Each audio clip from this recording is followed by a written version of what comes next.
Makanya ada Allah Subhanahu wa ta'ala. Karena memang banyak orang-orang yang mensekutukan Allah dengan yang lain, menyamakan Allah dengan yang lain. Maka kita tasbihkan, kita sucikan ucapan itu dengan subhanallah, Allah Subhanahu wa ta'ala. Lam yalid wa lam yulad. Ay lam yasdur an syai'in li istihalati nisbatil adam lillahi ta'ala sabiqan wa lahiqan. Wa yuqalu lam yalid ay laisa lahu walad. Ya, jadi tidak beranak dan juga tidak diberanakan.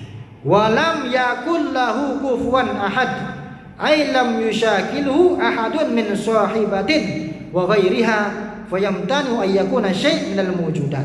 Jadi walam yakun lahu kufuwan ahad, tidak ada sesuatu apapun yang menyamai Allah Subhanahu wa taala. Karena tadi itu Allah itu khaliq yang menciptakan, sementara yang diciptakan namanya makhluk. Langit itu makhluk, bumi itu makhluk, malaikat itu makhluk, setan itu makhluk. Semuanya makhluk yang diciptakan oleh Allah Subhanahu wa taala. Dan Allah itu berbeda dengan itu semuanya.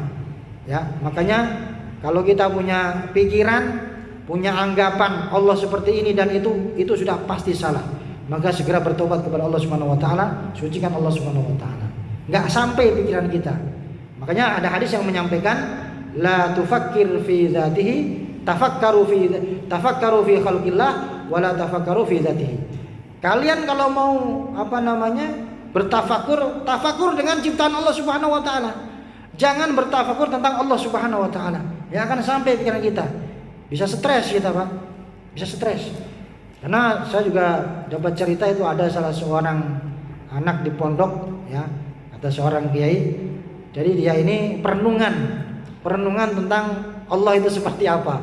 Akhirnya gila dia, stres, ya. Tapi alhamdulillah bisa sembuh lagi. Jadi kadang-kadang nih orang-orang yang belajar filsafat itu kadang-kadang itu kan dia menggunakan akal rasio kan. Jadi kalau nggak masuk akal nggak akan dilakukan itu. Kenapa sholat tuh subuh 2 rakaat, duhur malah yang lagi capek-capeknya 4 rakaat misalnya kan. Jadi dicocok-cocokin itu. Nah, itu namanya yang disebut dengan tauqifi. Dari sana seperti itu. Enggak bisa kita rubah, ya. Itu namanya tauqifi. Termasuk jumlah rakaat tadi. Kemudian tidak mesti semuanya itu harus masuk dalam pikiran kita.